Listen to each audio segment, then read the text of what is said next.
A gente vai ler um trecho no Evangelho de Marcos, capítulo 9.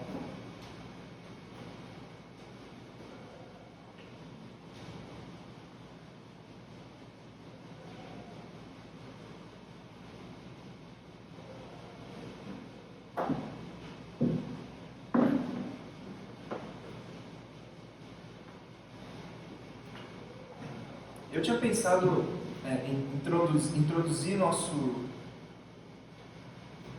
assunto com uma pergunta, mas é uma pergunta que agora não tem muito sentido.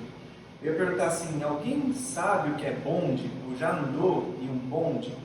Mas o Rafa me falou no começo que a igreja aqui é bem jovem, né? E então a resposta já seria assim: praticamente ninguém aqui deve ter andado num bonde. Talvez alguém saiba o que é, porque já viu. Eu lembro quando a gente viajou de férias, eu não lembro agora qual cidade, se foi em Poços de Caldas ou em Águas de Lindóia, que tinha uma praça com algumas coisas antigas e tinha um bonde lá, assim. Então vocês vão ter que ir para as duas cidades para saber qual das duas é, porque eu não lembro. Mas a gente sabe o que é. Era um tipo de mistura de ônibus com trem, né, elétrico. Eu descobri pesquisando que não existe só elétrico, mas a maioria dos lugares era um bonde elétrico. E ele tinha uma particularidade interessante: ele não era fechado dos lados. O que acontecia é que às vezes a pessoa chegava no lugar onde ela tinha que pegar o bonde e ele já tinha passado, então ela corria atrás e entrava. E isso originou a expressão pegar o bonde andando, né? O que significa pegar? A expressão, mesmo quem nunca andou de bonde, com certeza já ouviu, já falou, né? O que significa pegar o bonde andando? Significa entrar numa conversa, no meio da história, no meio da conversa, achando que você já entendeu tudo e que você sabe de tudo que se trata e às vezes, normalmente, quem pega o bonde andando acaba falando alguma bobagem. A gente vai ver uma história, um relato aqui, que parece que Jesus pegou o bonde andando. Parece que ele entrou no meio de uma conversa e a gente esperaria, se não fosse Jesus, que o que ele falou não teria sentido, ou a pergunta, ou a intromissão na conversa não seria boa. Mas sendo Jesus, a gente sabe que é o contrário que nós podemos esperar. E nós vamos ver que, de fato, é exatamente o contrário. Ele tem todo o controle sobre a história e quem está pegando o bonde andando são aqueles que não estão do lado dele, ou são aqueles que não entenderam o que é que ele está dizendo. Nós vamos ler Marcos capítulo 9 a partir do verso 14. Diz assim a palavra do Senhor: Quando chegaram onde estavam os outros discípulos, viram uma grande multidão ao redor deles e os mestres da lei discutindo com eles. Logo que todo o povo viu Jesus, ficou muito surpreso e correu para saudá-lo. Perguntou Jesus: o que vocês estão discutindo? Um homem, no meio da multidão, respondeu: Mestre, eu te trouxe o meu filho, que está com um espírito que o impede de falar. Onde quer que o apanhe, joga-o no chão. Ele espuma pela boca, range os dentes e fica rígido. Pedi aos teus discípulos que expulsassem o espírito, mas eles não conseguiram. Respondeu Jesus: Ó geração incrédula, até quando estarei com vocês? Até quando terei que suportá-los? Tragam-me o menino. Então eles o trouxeram. Quando o espírito viu Jesus, imediatamente causou uma convulsão no menino. Este caiu no chão e começou a rolar, espumando pela boca. Jesus perguntou ao pai do menino: há quanto tempo ele está assim? Desde a infância, respondeu ele. Muitas vezes esse espírito o tem lançado no fogo e na água para matá-lo. Mas se podes alguma coisa, tem compaixão de nós e ajuda-nos. Se podes, disse Jesus, tudo é possível àquele que crê. Imediatamente o pai do menino exclamou: creio, ajuda-me a vencer a minha incredulidade. Quando Jesus viu que uma multidão estava se ajuntando, repreendeu o espírito imundo, dizendo: espírito mudo e surdo, eu te ordeno que o deixe e nunca mais entre nele. O espírito gritou, agitou-o violentamente e saiu. O menino ficou como morto, ao ponto de muitos dizerem: ele morreu. Mas Jesus tomou-o pela mão e o levantou, e ele ficou em pé. Vamos orar mais uma vez, rapidamente. Pai, nos livra a sua palavra, inspirada por teu Santo Espírito. Nosso pedido agora é que o mesmo Espírito fale para cada um de nós, que não seja a nossa limitação que defina a tua palavra, mas a tua vontade colocada em prática e possibilitada pelo seu Espírito, que chegue aos nossos corações nessa noite. É o que te pedimos, em nome de Jesus. Amém. Bem, essa história ela acontece logo na sequência de um dos episódios mais conhecidos da Bíblia, que é relatado nos 3 evangelhos sinóticos, Mateus, Marcos e Lucas, a transfiguração, né? Marcos, aqui capítulo 9, Mateus 17 ou Lucas 9, vocês vão ver a história de quando Jesus levou 3 dos seus discípulos, Pedro, Tiago e João, até um alto de um monte e foi transfigurado diante dele. Sua aparência se transformou, ele revelou aquela glória que estava oculta aos homens, né? Que propositalmente, como Paulo explica em Filipenses, ele se esvaziou para cumprir a sua missão com uma glória não visível, né? Escondendo a sua glória diante dos homens. Mas naquele momento ele revelou essa glória aos seus 3 discípulos, talvez a gente diria mais próximos, Pedro, Tiago e João. E ao final dessa revelação, ele desce do monte então e encontra seus outros discípulos nessa situação que nós lemos. Diz o versículo 14 que quando ele chegou ali, ele encontrou então, junto com Pedro, Tiago e João, os outros 9 discípulos. Mas o versículo 1 descreve 3 grupos então. Havia uma multidão. Essa multidão estava rodeando e discutindo, aliás, ela estava rodeando os outros 2 grupos, que eram os discípulos, os 9 discípulos, e escribas, alguns mestres da lei. Na NVI são chamados aqui de mestres da lei, né? Quem tem atualizado a lei, escribas. 3 grupos distintos ali. Então, discípulos, os escribas e uma multidão ao seu redor. E Jesus encontra os seus discípulos numa situação de aperto. Nós estamos visualizando exatamente essa dificuldade que eles estavam. É muito interessante porque essa é uma situação comum no Evangelho de Marcos. Quando os discípulos estão sem a presença física de Jesus, eles se encontram em aperto. Talvez vocês se lembrem 2 outras situações no mesmo Evangelho relatadas. As 2, por coincidência, no mar. Numa delas, os discípulos estão com Jesus num barco e Jesus está dormindo. Vem uma tempestade e eles se encontram em dificuldade. Na outra situação, Jesus também tinha subido a um monte com o propósito de orar e falou com os seus discípulos: vão até o outro lado da praia, até o outro lado do mar, e eu encontro vocês lá. E durante a noite, seus discípulos também, sem a presença de Jesus, passaram por dificuldades. É interessante o uso que Marcos faz dessa imagem, né? Jesus ausente dos discípulos, a ausência, pelo menos física, de Jesus, causando dificuldades para eles. E claro, como nós vamos ver, e vocês já imaginam, isso está também nos propósitos de Deus e é conduzido por Deus, ainda que inicialmente a gente não saiba como. Nessa situação aqui, a dificuldade deles era um pouco diferente. Não era uma tempestade no mar, mas era uma tempestade dentro da terra. Eles estavam sendo... Talvez ali os escribas não nos tenham relatado o motivo da discussão. Mas a gente poderia imaginar, porque quando Jesus pergunta o que aconteceu, alguém responde qual é o problema. E essa é a nossa introdução. Parece, num primeiro momento, quando Jesus pergunta no versículo 16, o que vocês estão discutindo? Essa pergunta é para os escribas e parece que Jesus está entrando num bonde andando, porque a gente imaginaria, se não cresce em quem ele é, que ele não sabia o que estava acontecendo. E não é nem os discípulos, nem um dos escribas que responde, mas um da multidão diz, verso 17, Mestre, eu te trouxe o meu filho, para que o Senhor o curasse. Aqui a descrição é de um espírito maligno, um demônio que, possuindo aquele jovem, que tendo autoridade e controle sobre ele, o impedia de falar e de ouvir. Ele era surdo e mudo. Mateus chama essa doença, no seu relato, de epilepsia. E de fato os sintomas eram de epilepsia, né? O pai, mais para frente, ele relata o que acontece. O menino tem convulsão, espuma pela boca, seu corpo se enrijece. Esses são sintomas de epilepsia, de convulsões. Mas a Bíblia é muito clara, especialmente no Evangelho de Marcos, ao nos mostrar que isso era causado por uma opressão demoníaca, um mal espiritual que produzia sintomas físicos, de doenças, inclusive, nesse jovem.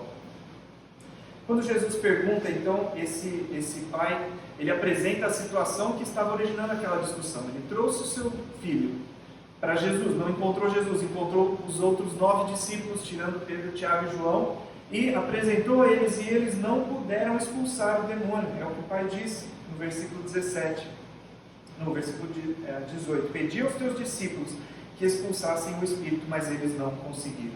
Então Jesus responde, aliás, antes de passarmos para a resposta, essa expressão, essa frase, apresentei aos seus discípulos, eles não puderam expulsar o demônio, traz para quem está lendo o relato de Marcos uma certa perplexidade. Porque desde o começo do Evangelho, lá no capítulo 3, nós vemos Jesus chamando os seus discípulos, e entre as coisas que o evangelista Marcos nos relata, é que ele deu a eles autoridade para expulsar demônios. Se vocês quiserem ler, capítulo 3, versículo 14 e 15. Depois, no capítulo 6, Jesus de novo chama seus discípulos, e no versículo 7, vocês poderiam ler, capítulo 6, verso 7, que ele divide seus discípulos em duplas e os envia de 2 em 2 com, de novo, autoridade para, entre outras coisas, expulsar demônios.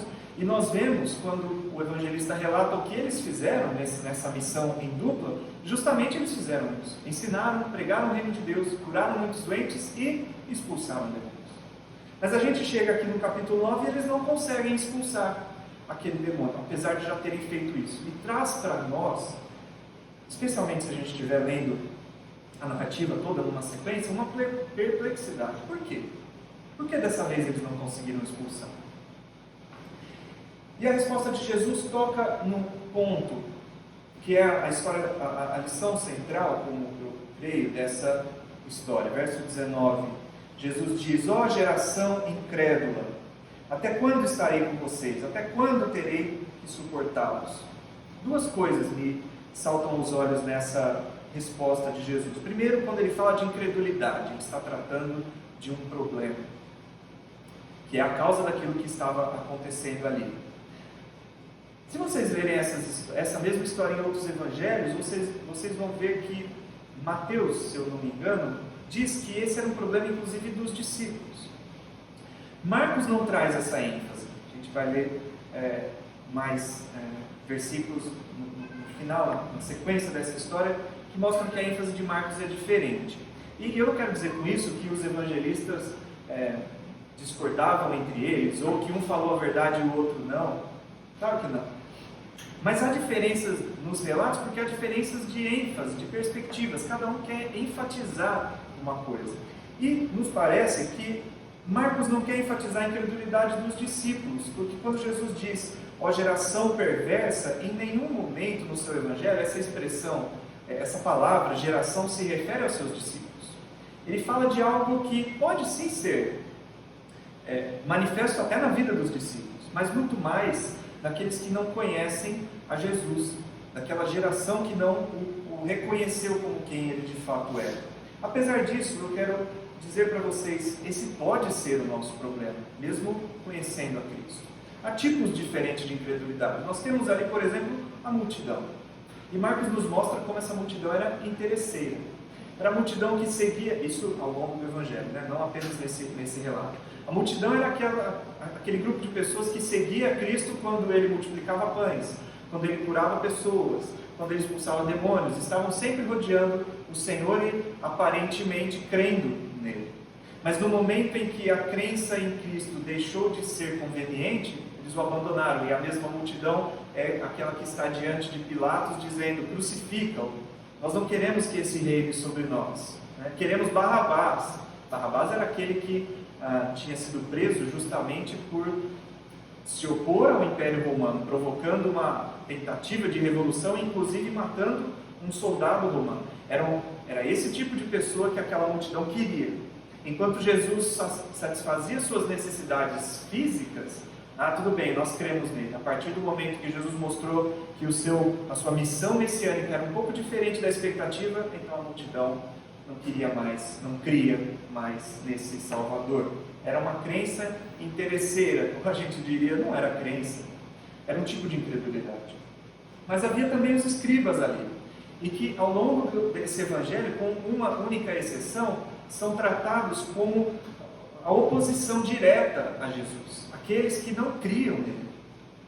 que falavam do que não entendiam, e por isso a multidão dizia: eles não têm autoridade quando ensinam, Jesus é diferente.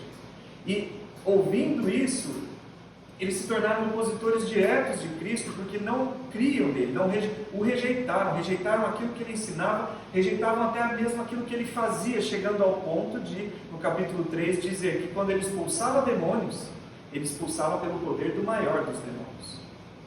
É essa imagem que Marcos nos traz dos escribas. E essa oposição chega ao ponto de, quando eles entram em conspiração com os sacerdotes, com os fariseus e com anciãos e autoridades do povo para matar a Jesus. É um tipo de incredulidade diferente da multidão. É aquela oposição mais direta, né? Aqueles que abertamente dizem: não cremos nele, rejeitam a Cristo. Agora, há um outro tipo de incredulidade que essa história nos mostra, e que pode ser o nosso, pode ser inclusive daqueles que são discípulos de Cristo. Jesus chama o jovem, diz para que trouxessem a ele, diz no versículo 20, que o trouxeram. E naquele momento em que o jovem possesso pelo Espírito, pelo demônio, quando está na presença de Jesus, o que acontece? O Espírito causa exatamente aquilo que o pai disse que costumava causar. O joga no chão, ele começa imediatamente causa uma convulsão no menino. Esse caiu no chão e começou a rolar, espumando pela boca. E Jesus pergunta, então, há quanto tempo isso acontece? A pergunta de Jesus ao pai do menino e a resposta do que o pai dá no verso 22 expõe, mais uma vez, toda a incapacidade humana de resolver. Se já isso tinha ficado bem claro pelo fato dos discípulos não terem conseguido expulsar aquele demônio, quando o pai relata em detalhes a situação, e irmãos, é muito precioso nós compararmos os relatos, né? Há diferenças, como eu falei, com um propósito. Marcos é o evangelista que dá mais detalhes dessa conversa de Jesus, que mostra profundamente a aflição daquele pai. Quando eu preparei essa mensagem há um tempo atrás, eu ainda não tinha perspectiva, eu tinha só o desejo de ser pai. Mas já podia imaginar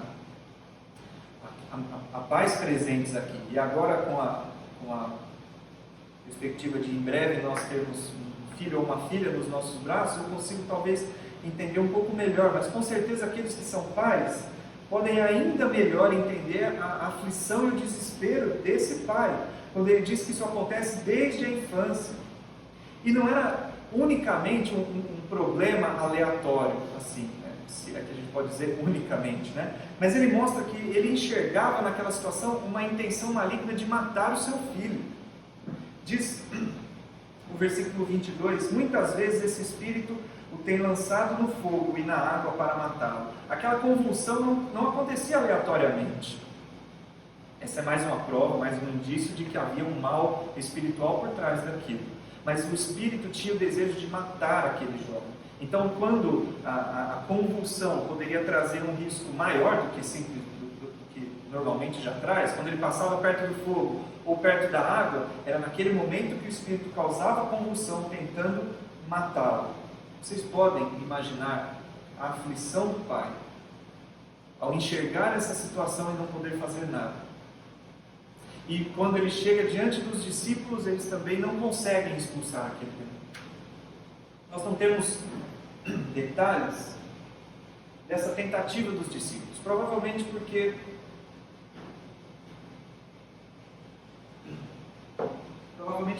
o Evangelho de Marcos, dizem os estudiosos, foi escrito baseado nas memórias que Pedro tinha dos acontecimentos. E justamente Pedro estava no alto do Monte da Transfiguração, com Jesus, com Tiago e com João, e ele não viu pessoalmente ali a tentativa dos outros discípulos. Essa é uma suposição apenas, né? E talvez por isso a gente não tenha aqui detalhes de como os discípulos tentaram e não conseguiram, mas tenha acontecido da forma como aconteceu. Isso deve ter apenas contribuído para o desespero do pai. E Marcos, ele é muito detalhista, ele é muito humano no seu evangelho, tanto por querer demonstrar esse lado da complexa personalidade de Cristo, né? Se há alguém difícil para nós entendermos, se há alguém que a gente tem dificuldade para entender, é aquele que é tanto Deus quanto homem, né? E Marcos, ele enfatiza bastante os dois lados de Cristo, mas quando ele dá esses detalhes humanos de sofrimento, de aflição, ele está enfatizando a humanidade de Cristo ao demonstrar essas fraquezas que são comuns aos homens, né? E a sensibilidade de Jesus ao tratar com alguém que estava enfrentando essas dificuldades. A resposta do Pai, ela traz também algo interessante. No fim ele diz, verso 22, se podes fazer alguma coisa, tem compaixão de nós e ajuda-nos. Interessante o Pai dizer isso, né? Para nós parece um pouco de dúvida, parece um pouco de, talvez até ousadia, de petulância no que ele falou, né? A gente tem a tendência de ler conforme os nossos pré-julgamentos, né? Como se ele estivesse dizendo assim, vamos ver se o senhor pode fazer alguma coisa. Se o senhor puder, estamos aqui para ver, né? Mas eu creio que não era essa a mentalidade. Não era um fariseu pedindo ao Senhor Jesus um sinal do céu. Aquele homem tinha trazido o seu filho. Apesar disso, ele, no primeiro momento, não tinha recebido o que ele esperava receber. Os discípulos não tinham conseguido expulsar. Então ele estava com seu coração totalmente vacilante de saber, será que vai dar, será que não vou conseguir? Eu estava achando que meu filho finalmente ia ser liberto disso, mas não começou bem essa história. E Jesus, ao invés de censurar, dá mais um incentivo. Quando o homem começa a demonstrar alguma dúvida, seu coração vacilando, se podes fazer alguma coisa, tem compaixão de nós e ajuda-nos. Jesus diz, se podes, tudo é possível àquele que crê. O que Jesus queria dizer é que o problema daquela situação não se devia à falta de capacidade dele, falta de poder dele. Também não se devia à falta de vontade de Jesus de fazer algo. Toda a dificuldade estava na presença ou na ausência de fé. Tudo é possível ao que crê.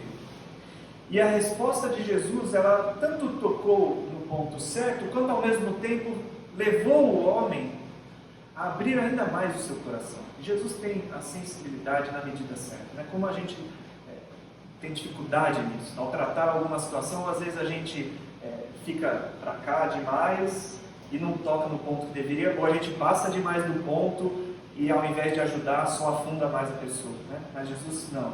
Na medida certa, ele disse o que aquele pai precisava ouvir para reconhecer a sua também incapacidade. Não era apenas os discípulos, não era apenas qualquer médico, especialista ou curandeiro que aquele homem tinha passado durante toda a sua vida. O homem também precisava reconhecer a sua própria incapacidade. Ele diz, verso 24, creio, ajuda-me na minha falta de fé, ajuda-me na minha incredulidade. Que afirmação paradoxal, né? Como ele pode dizer, eu creio, e na sequência, me ajuda na minha falta de fé. Mas é exatamente isso a realidade. Nós temos a tendência de tratar as coisas como preto ou branco, né? 8 ou 80, ou crê ou não crê, mas de fato nossa fé é exatamente como a do Pai. Todos nós aqui dizemos, creio no Senhor. E na hora da dificuldade, o creio é meio tropeçando. A gente é como Pedro, que está lá em cima do barco e fala, Senhor, se o Senhor mandar, eu vou. Jesus diz, vem. E aí começa, andando sobre a água, e vai. Mas aí começa a vir a onda, o vento, o barulho, e aí afunda. E você vai dizer, Pedro não cria. É claro que ele cria, senão ele não tinha dado um passo para fora do barco. Se ele não cresce, se fosse 0% de fé, né? O Senhor pode falar o que quiser, eu não saio daqui. Então ele cria. Mas se ele cria, por que ele não foi até o final? Porque essa é a nossa fé. Existe. Mas não dá para confiar na fé. Porque ela é falha. Porque ela é insuficiente. Aliás, só da gente discutir isso, mostra que a gente não entendeu o que é fé. Porque se eu confiasse na minha própria fé, ela não precisaria ser chamada de fé. Fé é justamente confiar, crer ter a certeza daquilo que está além do meu alcance, daquilo que eu não estou nem vendo. É assim que Hebreus define fé.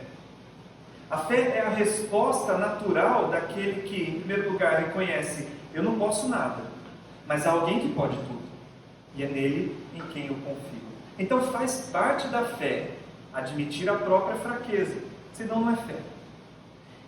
É paradoxal, mas ao mesmo tempo é revelador de como nós precisamos compreender e compreender para nós. E talvez isso nos leve também a ter um pouco mais de cuidado ao julgar a fé de outras pessoas, né? Fulano está afastado é porque não creu. Não. Você pode estar aqui e talvez não estar com a mesma firmeza que você acha que tem. Isso não quer dizer também que todos são completamente incrédulos. Há aqueles completamente incrédulos, como os escribas, como a Bíblia nos mostra. Há aqueles que só querem tratar o seu relacionamento com Cristo pensando no que podem receber, como a multidão. Mas há aqueles que buscam sinceramente ao Senhor e ainda assim tropeçam na sua incredulidade. A frase do pai daquele jovem, ela é muito reveladora da nossa situação. Creio, mas ajuda na minha falta de fé. Naquele momento, então, diz o verso 25, Jesus viu que a multidão estava se ajuntando, repreendeu o espírito imundo, dizendo: espírito imundo e surdo, ordeno que o deixe, nunca mais entre nele. Resultado disso, verso 26. O espírito gritou, agitou-o violentamente e saiu. O menino ficou como morto, ao ponto de muitos dizerem: ele morreu. Algo que vocês vão reparar no relato de Marcos é que algumas vezes ele é um pouco irônico. O pai tinha acabado de dizer que o objetivo do espírito era fazer o quê? Matar o filho. Não era simplesmente criar um showzinho de convulsão. Não, o espírito queria causar convulsão em situações onde o menino poderia morrer. E quando Jesus agiu, então o que aconteceu? Parecia que ele tinha morrido. Aos olhos da multidão, olha, era melhor que Jesus nem tivesse feito nada. Porque o menino tinha convulsão, mas estava bem ainda, né? Mais ou menos, ou pelo menos sobrevivendo, a gente diria. Agora, morreu. Há mais ironia aqui também. No trecho anterior, capítulo 9, verso 9 e 10, ao descer do monte, Jesus ordena a Pedro, Tiago e João que não contem a visão que eles tiveram a ninguém, até que ele ressuscite dos mortos. E Marcos nos diz que eles ficaram pensando ali, o que é esse ressuscitar dos mortos? O que significa isso? E agora, também de uma forma irônica e interessante, Jesus vai dar uma ilustração visual do que é a ressurreição dos mortos. Parecia, aos olhos da multidão, que o que Jesus tinha feito tinha piorado, aquele menino tinha morrido. Mas diz o verso 27, Jesus tomou-o pela mão e o levantou, e ele ficou em pé. É interessante, um pouco de ironia aqui no relato de Marcos. Aquilo que eles imaginavam que era o objetivo do demônio, parecia que era o que Jesus tinha feito, mas na verdade o que ele queria era demonstrar o seu poder para levantar aquele que parecia estar morto. De fato estava. De fato, nós sabemos que se a morte ainda não tinha chegado, era apenas uma questão de tempo, se ninguém fizesse. Na verdade, ninguém podia fazer, mas se aquele que pode fazer não tivesse feito, essa seria a real condição do menino mais cedo ou mais tarde. Mas de uma forma visual, Jesus estava mostrando aquilo que era a dúvida dos seus discípulos: o que é o ressuscitar dos mortos? Jesus o toma pela mão e o levanta. Essa história traz para nós algumas lições um pouco óbvias, né? Em primeiro lugar, ela mostra o poder de Jesus para libertar os oprimidos. E se em outros lugares ele tinha concedido autoridade aos seus discípulos para fazerem o mesmo, essa história nos mostra de uma forma mais especial: o poder era dele, não era dos discípulos. Se alguém tinha ficado em dúvida quando os discípulos expulsaram demônios, de onde é que vinha esse poder, essa história tirou todas as dúvidas. Há poder em Jesus para libertar aqueles que estão debaixo da opressão de Satanás. A história nos mostra também a necessidade de fé. Jesus poderia ter resolvido desde o começo. Aliás, ele poderia nem ter permitido que aquilo acontecesse. E essa é muitas vezes a nossa preocupação, a nossa dificuldade, né? Já que a gente está no meio da história, não conhece o final, por que tudo isso está acontecendo? Um dos motivos é para que a situação evidencie a necessidade de fé. Jesus deixou isso claro para aquele pai. O problema não é a minha falta de poder, não é a minha falta de vontade de ajudar. A questão toda é: você tem fé? Mas a história nos mostra a nossa dificuldade, não é apenas do pai, a nossa dificuldade de crer. Ele sabia, provavelmente, mas acho que a gente pode dizer com certeza, ele já sabia de milagres parecidos que Jesus tinha feito. Ele não levou ali aleatoriamente, ele não levou ali sem saber para quem é que ele estava levando o seu filho. E quando as coisas não começaram do jeito que ele imaginou que aconteceriam, ficou evidente a dificuldade que nós temos em crer. Mesmo sabendo algumas coisas, mas não sabendo tudo. E mais uma vez tem esse dilema entre o nada e o tudo, né? A gente está aqui no meio, não é que a gente não sabe nada. A gente sabe algumas coisas, mas a gente não sabe tudo. E por causa disso, fica clara a nossa dificuldade de crer, baseado no que nós já sabemos, daquilo que ainda nós não sabemos. Mas eu creio que há mais ainda, de uma forma um pouco aprofundada, que a gente pode meditar nessa história. Além dessas lições um pouco óbvias, o Evangelho de Marcos, ele tem um objetivo específico, ao mostrar Jesus não apenas como alguém que fazia muitos milagres e tinha poder para uma série de coisas, mas ele usa todas essas situações para demonstrar quem Jesus é. O começo do Evangelho diz, Marcos capítulo 1, versículo 1. O princípio do Evangelho de Jesus Cristo, o Filho de Deus. Esse é o objetivo de Marcos, e essa é a única vez que Marcos, como narrador da história, vai dizer quem é Jesus. O Messias, o Filho de Deus. Dali em diante ele vai contar histórias que vão nos mostrar o que as pessoas dizem sobre Jesus. E ele vai conduzindo a narrativa para que a gente conclua aquilo que ele disse no começo. Ele é o Cristo, ele é o Filho de Deus. Na nossa história, para a gente investigar um pouco mais do que essa história quer dizer, vamos ler lá o verso 28, Marcos 9, versículo 28. Que talvez seja uma das dúvidas que todos nós temos ao ler essa história aqui. Depois de ter Jesus entrado em casa, seus discípulos lhe perguntaram em particular: por que nós não conseguimos expulsá-lo?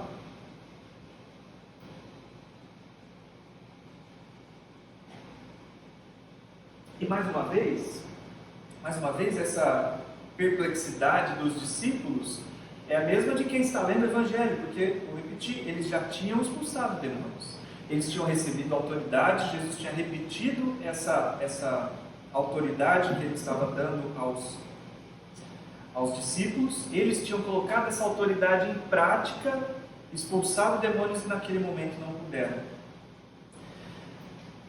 Na primeira parte do Evangelho de Marcos, que alguns estudiosos dividem do capítulo 1 até o capítulo 8, nós vamos ver vários episódios, várias situações em que Jesus demonstra o seu poder para resolver problemas com doenças, com tempestades, com inclusive demônios.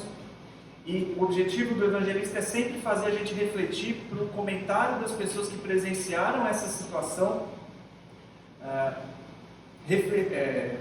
mostrando a opinião deles sobre quem era Jesus. Alguns creem nele, outros o rejeitam. Outros ficam ali, bom, enquanto for conveniente, a gente está do lado de Jesus, e na hora que der um aperto, a gente sai fora, né? Como a multidão fez. E essa primeira parte termina no capítulo 8, quando é Pedro, isso é tanto a conclusão quanto a transição para a nova parte de Marcos, quando Pedro dá aquela afirmação famosa, quando Jesus diz: bom, isso é o que as multidões dizem sobre mim, mas vocês, meus discípulos, quem dizem que eu sou? Pedro diz: tu és o Cristo, o Filho de Deus. Exatamente o que Marcos disse no primeiro versículo do seu Evangelho. E parece que Pedro entendeu. Mas a próxima parte do Evangelho, capítulos 8 a 10, vão mostrar a dificuldade dos discípulos de entender plenamente aquilo que eles mesmos disseram. Sim, Jesus é o Cristo, o Filho de Deus, como Pedro falou, mas 3 versículos depois, Jesus diz: é importante que o Filho de Deus vá para Jerusalém, que o Cristo, eu, seja preso pelas autoridades, torturado por elas, crucificado e depois ao 3º dia ressuscite. E aí o mesmo Pedro que disse que tu és o Cristo, Filho de Deus, o que ele faz? Jesus, vamos no quartinho ali que eu preciso conversar com o Senhor. Que história é essa de cruz? Que história é essa de morrer? Eu não disse que o Senhor é o Cristo, Filho do Deus vivo? Por que o Senhor está falando de morte? Ou seja, Pedro não tinha entendido o que ele tinha falado. Porque ele estava pensando no Cristo, Filho do Deus vivo, como aquele que iria libertá-los da opressão romana, trazer o governo político de volta para as mãos de Israel e resolver todos os problemas que ele achava que deveriam ser resolvidos. E como Jesus mostrou um caminho messiânico um pouco diferente do que ele esperava, ele: Senhor, tu és o Cristo, tu és o Filho do Deus vivo, mas deixa eu te mostrar o jeito certo do Senhor caminhar. Olha a ousadia de Pedro. Nós vemos nas próximas histórias essa dificuldade dos discípulos em entender, e Jesus trata as duas questões. Por exemplo, no final do capítulo 8 ele fala que um discípulo deve tomar a sua cruz, mas logo na sequência ele leva 3 dos seus discípulos para o monte para ver o Senhor em toda a sua glória, e lá do alto do monte eles descem de novo ao nível dos mortais, vamos dizer assim, e dão de cara com um problema que eles não estavam conseguindo resolver. Como assim? O Cristo, o Filho do Deus vivo, vai passar por tanta dificuldade, tanto sofrimento? Eu quero ler com vocês 2 versos antes do trecho que a gente leu. No capítulo 9, versículo 11.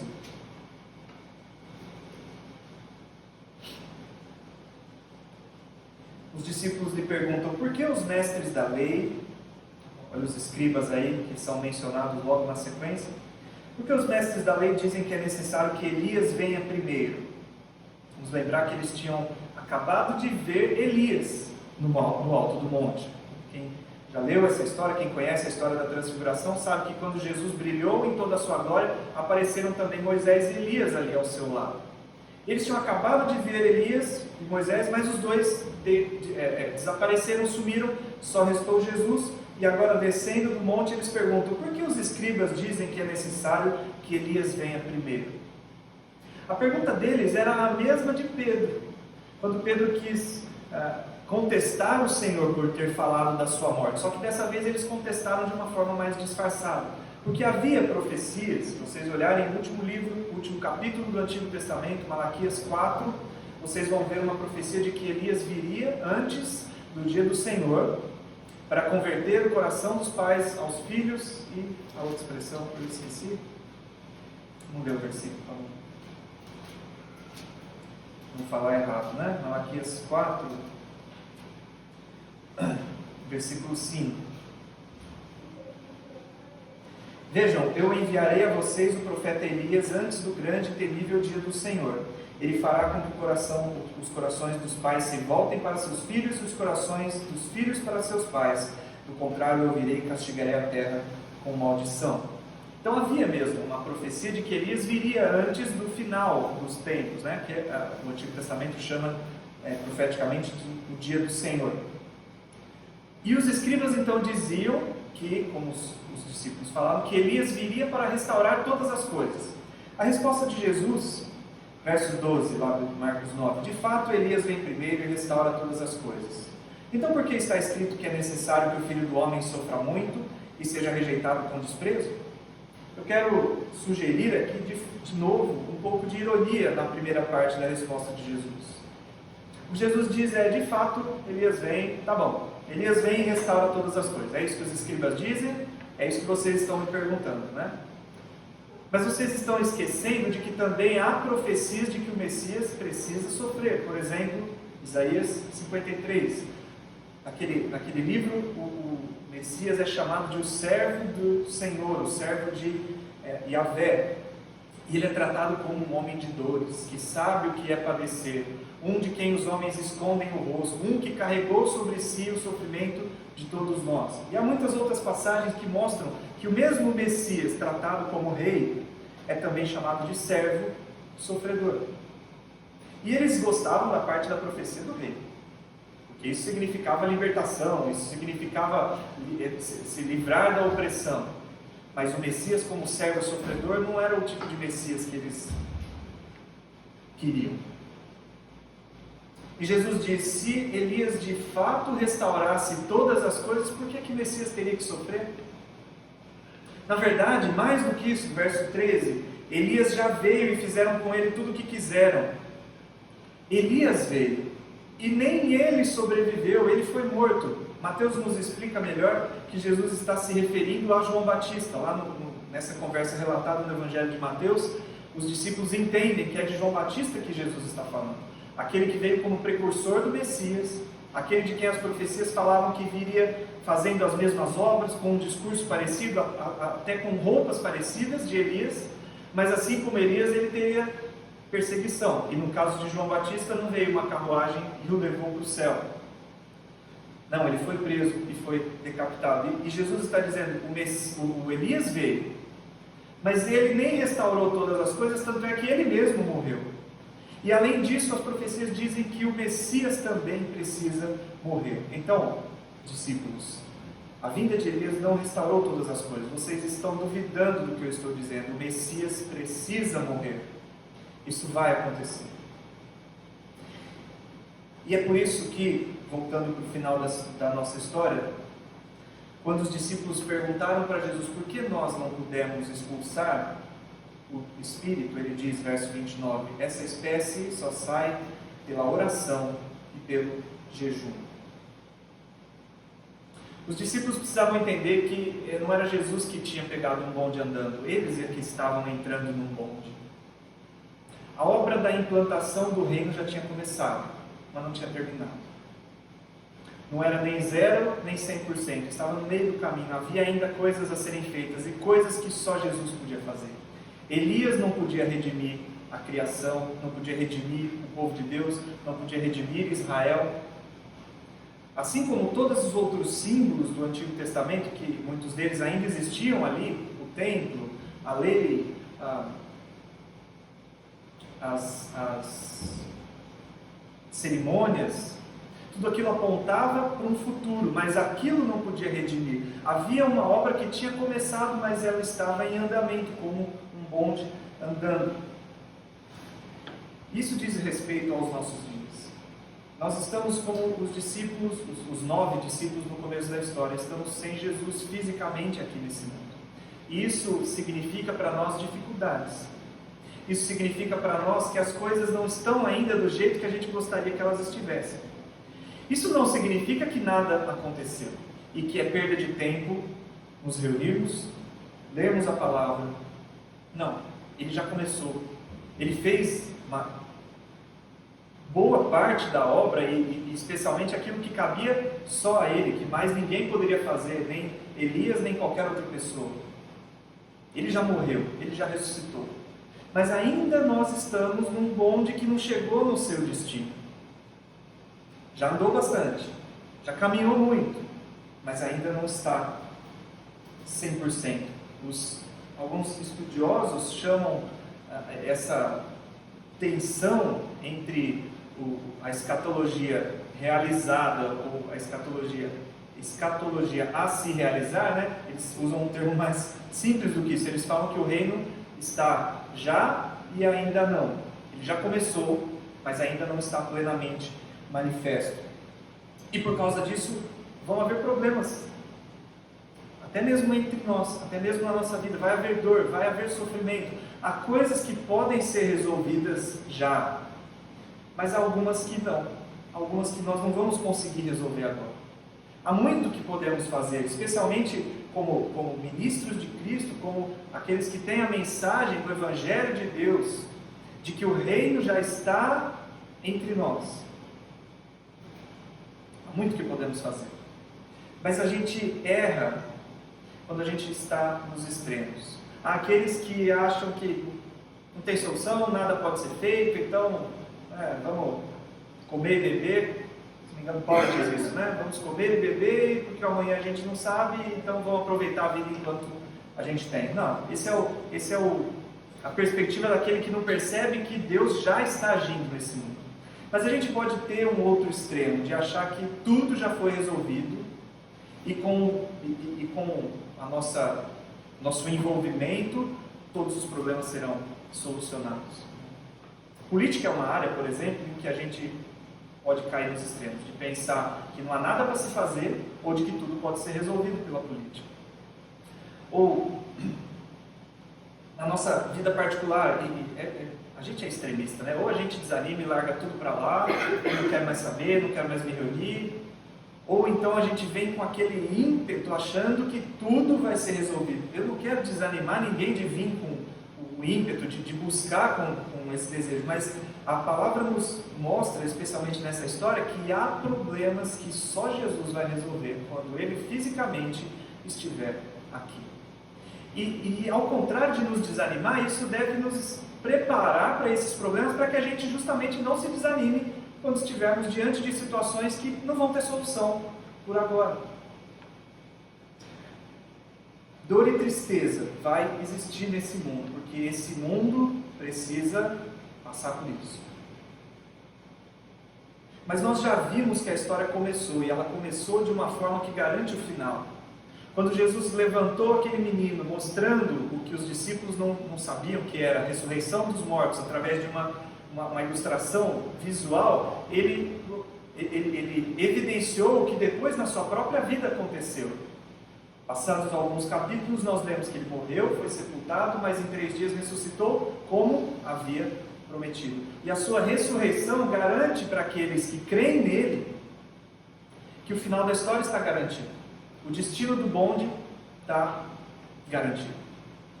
Mesmo que a gente ande por um caminho que muitas vezes é obscuro, mesmo que a gente não enxergue as dificuldades e especialmente as soluções para todas elas agora, a gente sabe que quando Ele vier, aí não vão haver problemas insolúveis. A gente pode fazer muita coisa hoje, mas a gente não pode fazer tudo.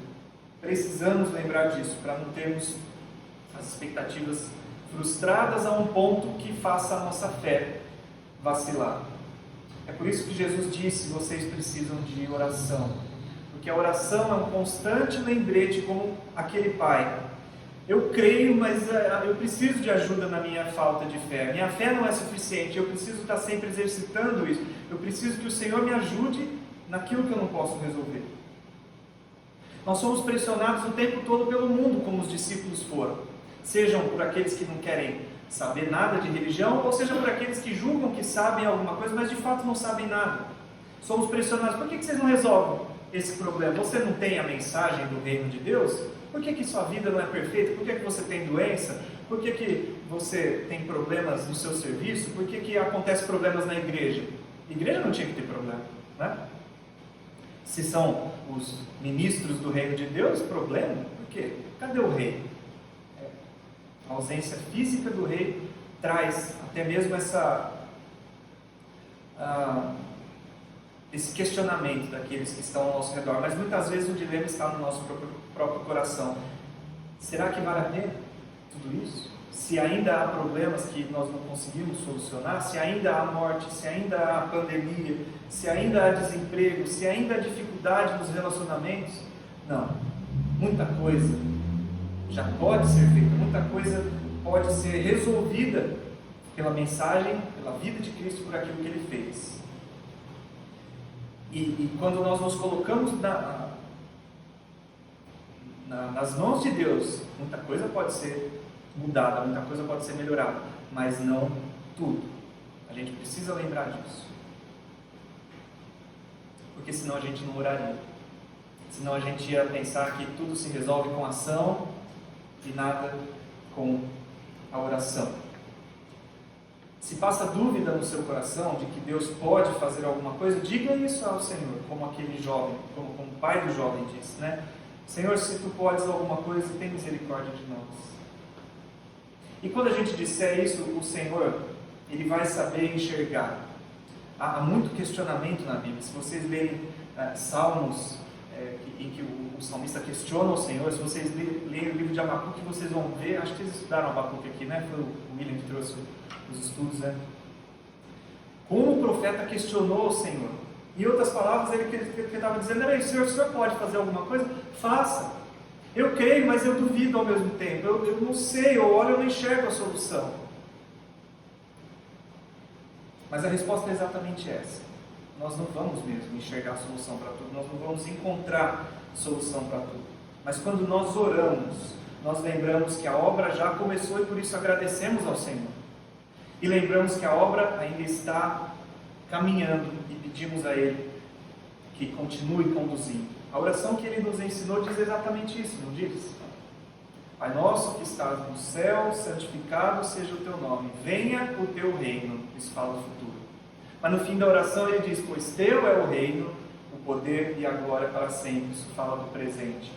Há uma ambiguidade que a gente muitas vezes não consegue e nem vamos nos desfazer dela. Mas isso deve ser motivo para nós orarmos, buscando ao Senhor por aquilo que a gente não consegue resolver. Porque a oração é o suporte onde nós nos seguramos para não cair do bonde. Ele é fiel, diz Judas, para nos manter firmes. Quando os nossos pés vacilarem, a oração vai nos levar a confiar no Senhor que já começou e ainda não terminou, mas confiar de que Ele vai concluir a sua obra, resolver todos os problemas que nós enxergamos na nossa vida ou no mundo.